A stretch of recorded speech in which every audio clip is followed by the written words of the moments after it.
तो अब हम करेंगे मेंटल मैथ क्लास 9th का नेक्स्ट पार्ट। जैसा कि आप जानते हैं, मेरा नाम है हरी सर और मैं आप सभी बच्चों का चलो कदम बढ़ाई चैनल पर स्वागत करता हूं और उम्मीद करता हूं कि आप इसमें से सीखकर दूसरे बच्चों को ज़रूर सिखा रहे होंगे। आपको सिखाना भी चाहिए, क्योंकि अगर आपको मैथ में अच्छे मार्क्स लेने हैं या मैथ में आपको परफेक्ट होना है तो आइए करना शुरू करते हैं क्वेश्चन नंबर 26 से, जो कि मैंने यहाँ पर पहले से लिखा हुआ है।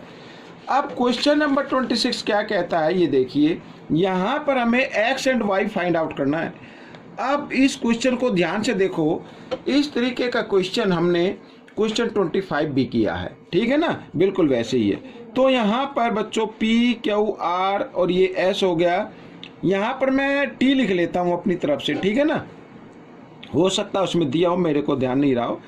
तो सबसे पहले वही करना है आपको बच्चों। यहाँ पर ये परपेंडिकुलर का साइन है और ये x की वैल्यू फाइंड आउट करनी है सबसे पहले, ठीक है ना। तो आइए, इन ट्रायंगल यहाँ पर क्यू टी आर इस ट्रायंगल के अंदर, यानी ये एंगल, इसका नाम है टी क्यू आर, तो उसका नाम देंगे टी क्यू आर। जो एंगल आपको लिखना है उसको बीच में लिखना है, ठीक है।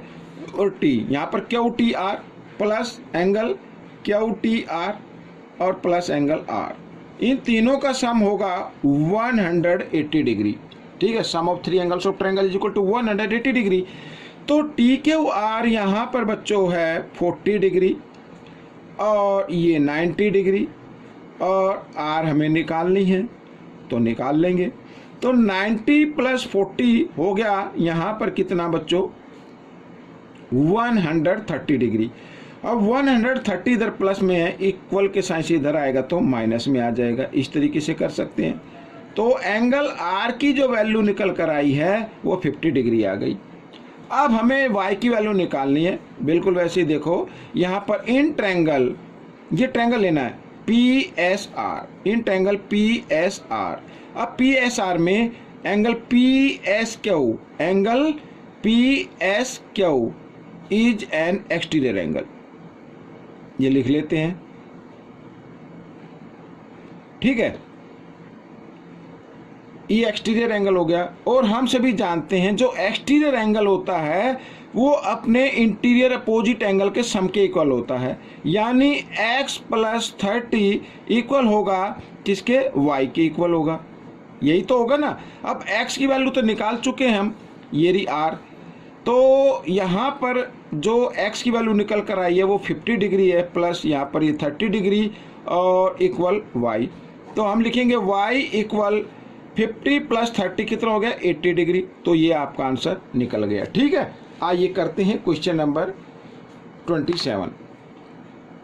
अब क्वेश्चन नंबर 27 देखो क्या कहता है। Angle of a triangle are in the ratio 2:4:3, find the smallest angle. Smallest angle find out करना है। अब इसके लिए एक ट्रिक मैं आपको बताता हूँ। ये क्वेश्चन देखो, आप सभी जानते हैं sum of three angle of triangle is equal to 180 होता है। तो इस 180 को डिवाइड कर देना है सम ऑफ रेशो से। तो रेशो का सम कितना होता है, 3 + 4 7, 7 + 2 9। तो 9 से क्या कर देंगे, डिवाइड कर देंगे, 9 2 18। तो यहाँ पर एक वैल्यू निकल कर आएगी ये 20। तो आपसे पूछा स्मॉलेस्ट एंगल, जो स्मॉलेस्ट रेशो होगा वही स्मॉलेस्ट एंगल होता है। तो यहाँ पर लिख लीजिए स्मॉलेस्ट एंगल। अब आपको क्या करना है, इस वैल्यू को उस स्मॉलेस्ट रेशो से क्या कर देना, मल्टीप्लाई कर देना। तो 22 जा होता है 40, तो 40 डिग्री बच्चों स्मॉलेस्ट एंगल आ गया, ठीक है।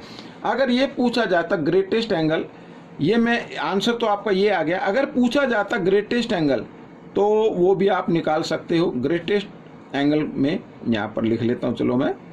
तो ग्रेटेस्ट यानी इस वैल्यू को ग्रेटेस्ट रेशो से क्या कर देना है, मल्टीप्लाई कर देना है। तो कितना आ जाएगा, 80 डिग्री आ जाएगा। तो इस तरीके से ये क्वेश्चन सोल्व हो गया, ठीक है। तो अब हम करेंगे क्वेश्चन नंबर 28। यहाँ पर देखो क्या कहता है question 28। 5y + 62 degree and 22 + y degree are supplementary. Supplementary हैं दोनों, यानी दोनों का सम 180 होना चाहिए, ठीक है ना। उसे ही सप्लीमेंट्री बोलते हैं। किन्हीं टू एंगल का सम अगर 180 आए तो उन्हें हम क्या बोलेंगे, सप्लीमेंट्री बोलेंगे। तो इन दोनों को एंगल को प्लस करके 180 के इक्वल रख देना, क्योंकि सप्लीमेंट्री गिवन है। y की वैल्यू फाइंड आउट करनी है। अब 5y और 1y 6y हो गया, और इधर इन दोनों को ऐड कर दीजिए। 2 और 2 4, ठीक है, 6 और 2 8 इक्वल 180 डिग्री, ठीक है। अब 84 को इधर प्लस है, इधर लेके आएंगे, माइनस की फॉर्म में आ जाएगा, तो 180 डिग्री माइनस 84, ठीक है, माइनस कर लेते हैं। 10 में से 4 गया 6, और यहाँ पर बच्चों रह गया 7, 17 में से 8 माइनस करेंगे 9, इस तरीके से। तो y की वैल्यू निकालनी है 96, 6 इधर मल्टीप्लाई में है, इधर आकर ये डिवाइड में आ जाएगा। तो 6 से 6 1 जा 6 और 6 6 जा 36, तो y की वैल्यू आ गई बच्चों 16 डिग्री, ठीक है। इस तरीके से ये क्वेश्चन सॉल्व हो गया। अब हम करेंगे क्वेश्चन नंबर 29।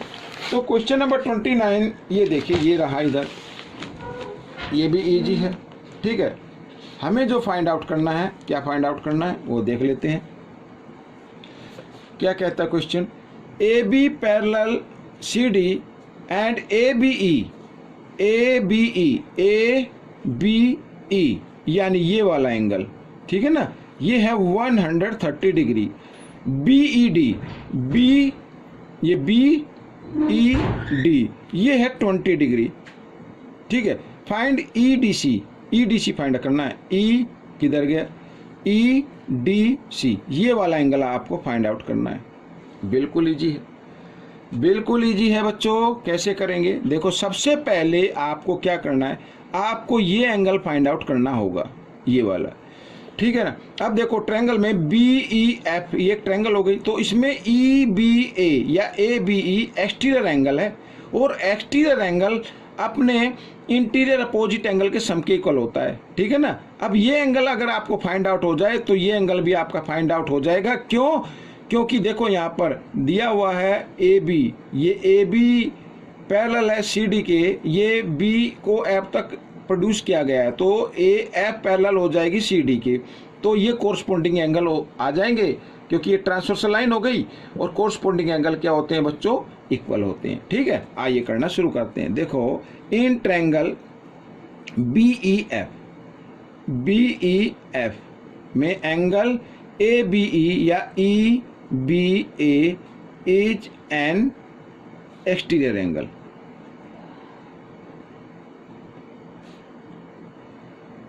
ये देखो एक्सटीरियर एंगल है, तो एक्सटीरियर एंगल इक्वल होता है अपने इंटीरियर अपोजिट एंगल के सम के इक्वल। यहाँ पर मैं इसको 1 मान लेता हूँ, ठीक है, यानी एंगल 1 और ये 20 डिग्री इक्वल होगा 130 डिग्री के। तो एंगल 1 की वैल्यू निकाल लेते हैं, तो 130 डिग्री, 20 इधर प्लस है, इधर आकर ये माइनस आ गया, और माइनस किया तो एंगल 1 की वैल्यू आ गई 110 डिग्री, ठीक है ना बच्चों। अब देखो यहाँ पर AB पैरेलल CD ये गिवन है ना ये तो, और क्योंकि F उसी लाइन पर है तो हम लिख सकते हैं AF पैरेलल CD, ठीक है, और ये यहाँ पर ED एंड यहाँ पर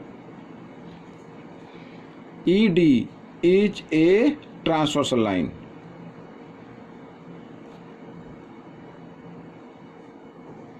ये एक ट्रांसवर्सल लाइन हो गई, ठीक है, ये ट्रांसवर्सल लाइन होगी, दोनों पैरेलल है, ट्रांसवर्सल लाइन होगी। तो यहाँ पर ये इसका नाम ले लेते हैं EDC। देखो एंगल EDC इक्वल होगा एंगल 1 के, ये एंगल इक्वल होगा इस एंगल के, इन्हें बोलते हैं कोरिस्पोंडिंग एंगल, ठीक है ना।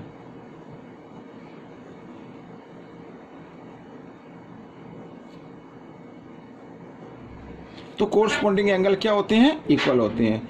तो EDC की वैल्यू जो 1 की वैल्यू है वही होगी 110 डिग्री, ये आपका आंसर बन जाएगा। अब इस क्वेश्चन का इस पार्ट का लास्ट क्वेश्चन करते हैं। ये भी एक फंसाने वाला क्वेश्चन है, लेकिन आप ध्यान से देखिए, बहुत ही ईजी है। अब सबसे पहले क्या गिवन है, AB पैरेलल DE, ये पैरेलल है, तो हमने यहाँ पर AB पैरेलल ये DE है, तो हमने BC को F तक प्रोड्यूस कर दिया गया, ठीक है, यहाँ पर ये प्रोड्यूस किया गया है। अब सबसे पहले देखो AB पैरेलल DE, अब ये एक ट्रांसवर्सल लाइन हो गई, and BF is a transversal line.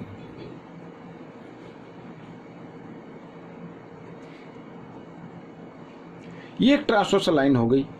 तो कहने का मतलब है कि एंगल ए यानी A+1 ये 1 इनका सम क्या होगा 180 डिग्री होगा। सम ऑफ इंटीरियर एंगल ऐसे लिख दो, सम ऑफ इंटीरियर एंगल्स छोटा सा लिख दो बस।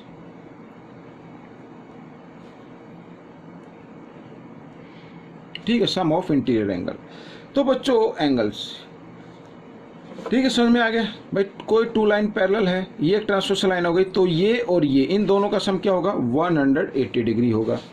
तो एंगल 1 की वैल्यू निकाल लेते हैं। एंगल 1 इक्वल होगा 180 डिग्री और ये ए इधर प्लस का इधर आकर ये माइनस का हो जाएगा।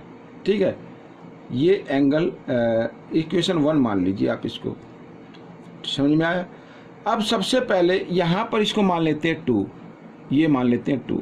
ठीक है, अब अगर मैं ये लिख दूं कि एंगल 2 और प्लस एंगल B यानी ये छोटा b है, इन दोनों का सम भी 180 होता है, तो इन्हें क्या बोलेंगे लीनियर पेयर बोलेंगे। लीनियर पेयर बोलते हैं या एडजेसेंट एंगल भी आप बोल सकते हैं। तो यहाँ पर एंगल 2 की वैल्यू निकाल लेते हैं।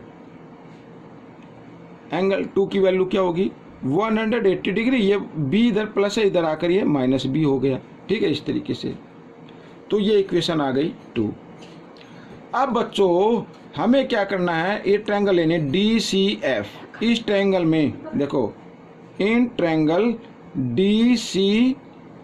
DCF में यानी angle 1 plus angle 2 plus angle D, इन तीनों एंगल का सम क्या होना चाहिए 180 होना चाहिए। हमें तो मालूम है ना। तो एंगल 1 की वैल्यू क्या है बच्चों, पुट कर देते हैं। एंगल 1 की जगह 1 की वैल्यू रख देते हैं 180 डिग्री माइनस A। 2 की जगह एंगल 2 की वैल्यू रख देते हैं 180 डिग्री माइनस B इक्वल यहाँ पे D, और D की जगह D की वैल्यू रख देते जो एंगल C है यहाँ पर, और इक्वल टू 180 डिग्री। ठीक है, अब देखो इधर भी 180 है, इधर भी 180, दोनों इक्वल है तो ये दोनों कट जाते हैं। अब यहाँ पर -A माइनस B और plus C is equal to 180 को इधर ले आओ, इधर आकर ये माइनस का 180 हो जाता है। अब क्या करना है, यहाँ से माइनस का साइन कॉमन ले लीजिए तो ये प्लस का हो जाएगा। भाई माइनस का साइन बाहर आ गया तो अब तो माइनस का था ना, लेकिन अब ये प्लस का हो गया। ये प्लस का हो गया तो ये भी प्लस का हो जाएगा, क्योंकि माइनस का साइन ले लिया कॉमन। ये प्लस का है तो ये माइनस का हो जाएगा। इस तरीके से ये देखो, और माइनस से माइनस का साइन कट गया तो A plus B minus C की वैल्यू आपकी निकल कर आ गई। ठीक है बच्चों, ये आपका आंसर हो गया। तो बच्चों ये पार्ट आपको कैसा लगा मुझे ज़रूर बताएं। इसमें से सीखकर दूसरे को ज़रूर सिखाना है। ये बार बार मैं बोलता हूँ, दूसरे को ज़रूर सिखाना है यदि आप मैथ में परफेक्ट होना चाहते हैं तो। ठीक है, मिलेंगे नेक्स्ट पार्ट में। Till then keep watching this video.